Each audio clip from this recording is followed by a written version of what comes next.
말씀을 나누고자 합니다. 만약 여러분들이 미래의 사건을 딱 하나만 알 수 있다면 어떤 사건을 알고 싶으신가요?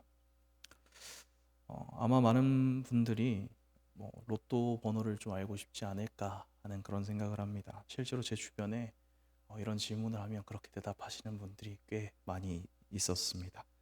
모르긴 몰라도 각자 알고 싶은 것들 하나씩은 있지 않을까 생각을 합니다.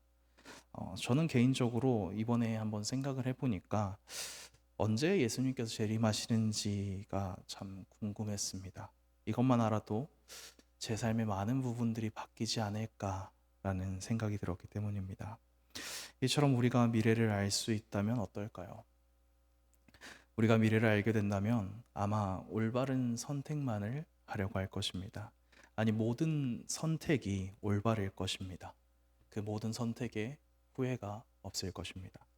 그렇기 때문에 많은 사람들이 미래를 알고 싶어 합니다. 그래서 만약 조금이라도 미래 내용이 맞힌다면 그 대상에 모든 관심을 기울이곤 합니다. 예를 들면 희대의 예언가로 불린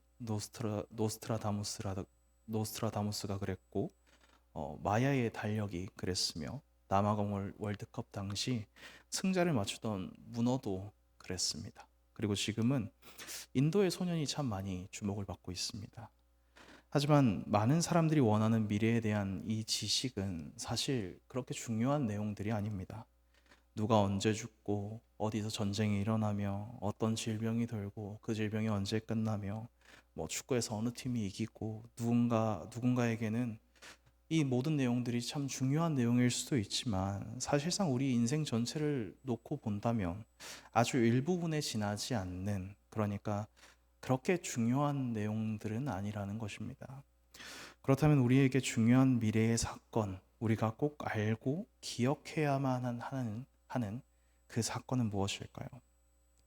오늘 함께 나누는 말씀을 통해서 하나님께서 우리에게 하나님 말씀으로 주신 미래의 사건을 우리가 엿보고 그 사건을 통해 고난 가운데서 위로를 얻을 수 있는 그런 시간들이 될 수 있기를 소망합니다. 지난주에는 다니엘의 세 친구들이 풀무불에서 살아나온 그 내용들에 대해서 함께 나누었습니다. 느부갓네살 왕이 금으로 된 신상을 만들었는데 그것에 절하지 않아 생긴 사건이었습니다. 이 사건만 두고 본다면 상당히 뜬금없는 이야기처럼 보일 수도 있습니다. 갑자기 느부갓네살 왕이 자신의 왕권을 강화하고 싶어서 금신상을 만들고 바벨론의 모든 유력한 자들과 관리들을 불러서 그 금신상에게 절하게 한 사건이기 때문입니다.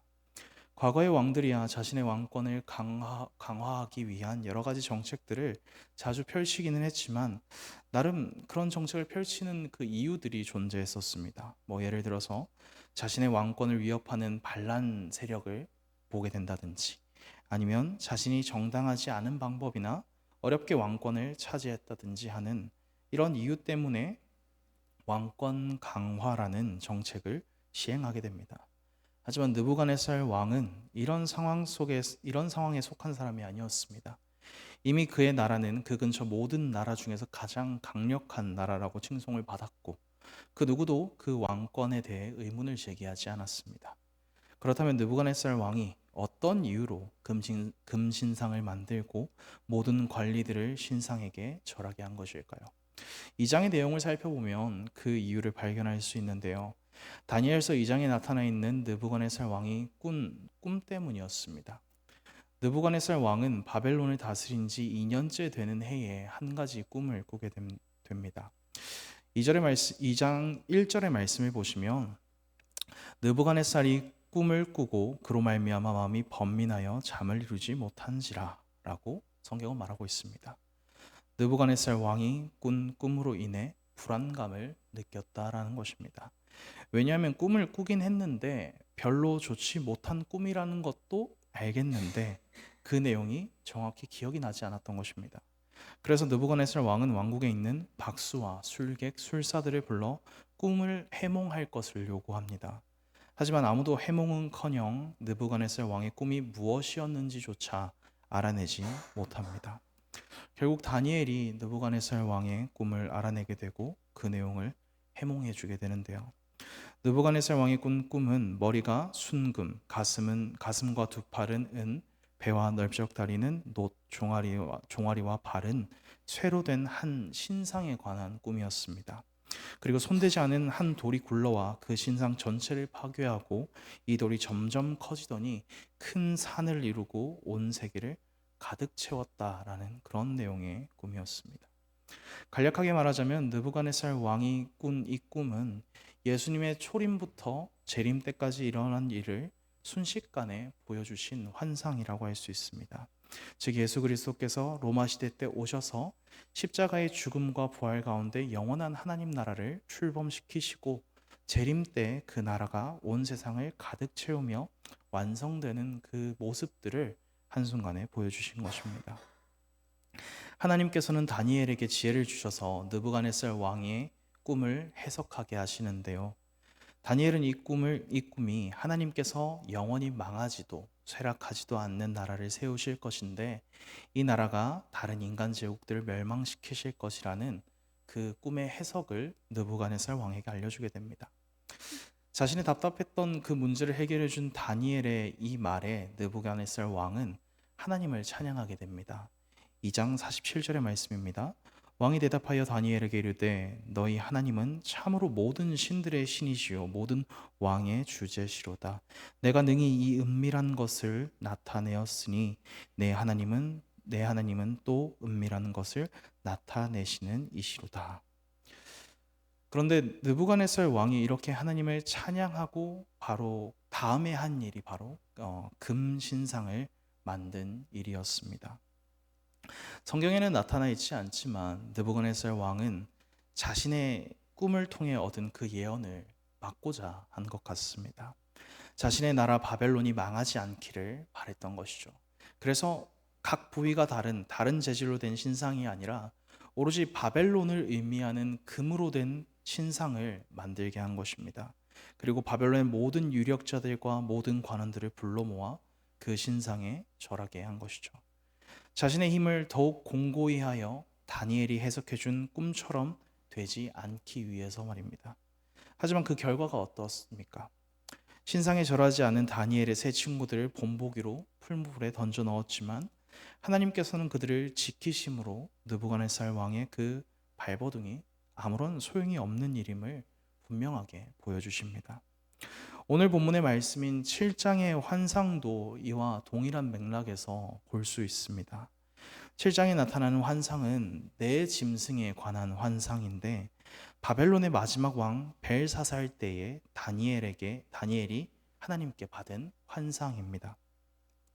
정확히 얼마나 시간이 흘렀는지는 알 수 없지만 대략 50여 년이 지난 후에 하나님께서 다시 다니엘에게 그 똑같은 내용의 환상을 보여주신 것입니다. 앞선 2장에서는 신상의 다른 재질이 각각 다른 인간 제국을 나타냈다면 이 환상에서는 인간 제국을 네 짐승에 빗대어 묘사하고 있습니다. 이 짐승들은 각각 사자, 곰, 표범, 무섭게 생긴 짐승인데 차례대로 바벨론, 페르시아, 그리스, 로마를 나타냅니다. 앞선 2장에서 금이 바벨론, 은이 페르시아, 놋이 그리스, 쇠가 로마를 나타낸 것과 같은 그런 의미로 사용되고 있는 것이죠. 조금 다른 것이 있다면 7장 7절부터 8절에 묘사되는 넷째 짐승에서 한 작은 뿔이 일어날 것을 말해 주신다는 것입니다. 이것은 하나님과 성도를 대적하는 적 그리스도적인 존재가 나타나게 될 것임을 알려주시는 것인데요. 앞선 2장의 환상처럼 이번에도 하나님께서는 그들을 가만히 놓아두시지 않습니다. 이어지는 9절부터 12절까지의 내용에서 하나님께서는 심판을 수행하시는 모습을 우리가 발견할 수 있습니다. 여기서 옛적부터 항상 계시니, 즉 하나님께서 친히 네 짐승들에 대한 심판을 행하시게 됩니다. 특히 넷째 짐승의 머리에서 나타난 작은 뿔까지도 완전하게 심판하시는 그 모습을 우리에게 알려주십니다. 뿐만 아니라 나머지 세 짐승의 권세까지도 빼앗아 버리십니다. 이것만으로도 하나님을 섬기는 자들에게는 참 많은 위로가 되었을 것입니다. 특히 포로 생활을 하고 있는 다니엘에게 어쩌면 더 큰 위로로 다가왔을지도 모른다라는 생각을 하게 되는데요. 제가 어렸을 적에 할머니, 할아버지와 같이 살았다 보니 어르신들이 걱정하시는 게 다른 게 아니라는 것을 조금 깨닫게 되었습니다. 본인 어떤 스스로의 몸이나 이런 것보다는 자녀들이, 손자들이, 손녀들이 어떻게 하면 잘 살 수 있을까, 건강하게 살 수 있을까, 이런 부분들에 대해서 더 많은 시간을 할애하시고 더 많은 고민들을 하신다라는 거였습니다. 모르긴 몰라도 다니엘에게도 아마 이런 고민들이 있지 않았을까 합니다. 스스로의 어떤 안위보다는 이스라엘 그 후손들이 어떻게 하면 하나님 안에서 잘 살 수 있을까? 어떻게 하면 조금 더 평안하게 살 수 있을까? 저희들이 고통받지 않고 어떻게 조금 더 윤택하게 살 수 있게 되지 않을까라는 그런 고민들을 아마 하지 않았을까 생각을 합니다. 만약 다니엘에게 이런 걱정과 어떤 고민들이 있었다면 하나님의 이 환상이 얼마나 그 스스로에게 큰 위로가 되었을까요? 그 후손들이 하나님의 그 놀라우신 영광 안에서 해방을 맛보고 평안을 맛보고 하나님이 이끄시는 그 나라 가운데 살아갈 수 있다는 그 위로가 어쩌면 스스로의 평안에 대한 그 약속보다 더 큰 위로가 되지 않았을까 생각을 합니다. 그런데 더 놀라운 것은 하나님의 심판이 여기서 끝나는 것이 아니라는 것입니다. 13절과 14절의 말씀을 보시면 인자 같은 이, 곧 예수님이 하나님 앞으로 나아간다 라고 말을 합니다. 그리고 하나님께서는 예수님에게 권세와 영광과 나라를 주시고 모든 백성과 나라가 그를 섬기게 하시는 환상을 다니엘에게 보여주십니다. 우리는 예수 그리스도라는 분을 너무나도 잘 알고 있고 너무나도 우리에게 익숙하기 때문에 이 환상의 의미를 다니엘보다는 쉽게 이해할 수 있습니다. 하지만 다니엘은 예수 그리스도에 대해서 정확하게 알지 못했기 때문에 그에 대한 설명이 필요했는데요. 그래서 다니엘이 보았던 이 환상에 대해 천사가 그 의미를 알려주게 됩니다. 특히 넷째 짐승과 그에게서 나오는 한 작은 뿔을 직접적으로 설명을 해주는데요. 20절과 24절의 말씀을 보시면 로마로 상징되는 넷째 짐승에게는 10뿔이 있는데 작은 뿔이 나와서 10뿔 중 3뿔을 뽑아버리더니 다른 뿔보다 더 커 보인다고 묘사를 하고 있습니다. 역사적인 관점에서 이 비유를 보자면 로마 제국 당시 교회와 성도를 핍박한 황제들이 이 뿔에 해당될 텐데요. 예를 들자면 네로 황제라든지 도미티아누스 황제가 대표적인 예시가 될 수 있을 것입니다. 그리고 이 뿔은 하나님을 말로 대적하고 백성들을 박해하는데 그 기간이 한 때와 두 때와 반 때라고 이야기를 합니다. 사실 이 때라는 것이 언제를 가리키는지 명확하게 알 수는 없습니다. 그러나 이는 예수님의 초림 때부터 재림 때까지의 기간을 의미한다고 우리가 추론할 수 있습니다. 즉 예수님의 초림 때 하나님 나라가 출범되기는 하나 완성되기까지 그 백성들에게 고난이 있다는 것을 다니엘에게 먼저 알려주고 계신 것입니다. 어쩌면 절망스러운 이야기일 수도 있습니다. 하지만 결국 하나님께서 개입하셔서 그의 권세를 빼앗고 멸망하게 하십니다. 지난주에 함께 나누었던 말씀이 가장 적절한 예시가 아닐까 생각을 합니다. 느부갓네살 왕은 자신을 신격화하고자 신상 숭배를 강요했습니다. 하지만 그에 응하지 않으면 풀무불에 무참히 던져 넣는다고 협박까지 하면서 신상 숭배를 강요했습니다. 하지만 이것도 아주 잠깐 있었던 일입니다. 하나님은 그의 교만을 꺾으셨고 후에는 그 바벨론이라는 그 강대한 제국을 페르시아에게 넘기게 됩니다. 이것이 바로 적그리스도적 통치자의 최후라고 할 수 있습니다. 우리가 기대하며 바라보아야 할 미래, 그리고 성경을 통해서 하나님께서 우리에게 알려주시는 미래가 바로 이러한 미래입니다. 아무리 핍박을 당하고 어려움이 있다고 하더라도 하나님께서 그들을 반드시 심판하실 것이라는 그 미래를 이 성경의 많은 이야기들을 통해 우리에게 알려주고 계십니다. 그렇다면 우리가 끝까지 이 사실을 믿으며 이 미래를 바라보며 우리의 믿음을 지키며 나아갔을 때 우리가 얻게 되는 것은 무엇일까요? 27절의 말씀을 우리 함께 읽어보도록 하겠습니다. 오늘 본문 7장 27절의 말씀입니다. 함께 읽어보겠습니다. 시작. 나라와 권세와 온 천하 나라들의 위세가 지극히 높으신 이의 거룩한 백성에게 붙임 바 되리니 그의 나라는 영원한 나라이라. 모든 권세 있는 자들이 다 그를 섬기며 복종하리라.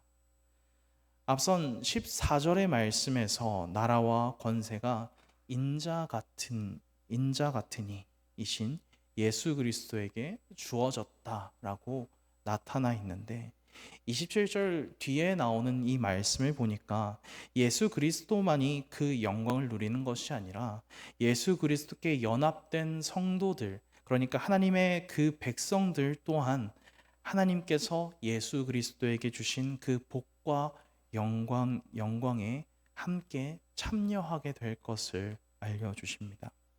이것이 끝까지 고난을 인내하고 핍박과 조롱을 이겨낸 백성들에게 주어질 하나님 나라의 상급이라고 할 수 있습니다. 최근 다시 전쟁 관련된 소식들이 들려오기 시작했습니다. 그러면서 함께 제가 보게 된 글귀가 하나 있는데요. 인류 역사상 가장 평화로운 시대는 현재이다 라는 말이었습니다. 실제로 지난 600년간 전쟁으로 인한 사망률을 그래프로 정리하면 2000년대에 들어서면서 가장 적은 사망률을 보여주고 있습니다. 그만큼 우리가 평화로운 시대를 살아가고 있고, 이전 시대에 살았던 사람들이 누리지 못한 많은 것들을 누리며 살아가고 있다라는 뜻이라고 저는 생각이 됩니다. 하지만 지금도 어렵지 않게 전쟁이 일어난 이 모습들을 바라보면서 이 평화가 언제까지 이어질지는 아무도 모른다라는 생각도 하게 됩니다. 우리에게 주어진 이 신앙생활도 마찬가지라고 생각합니다.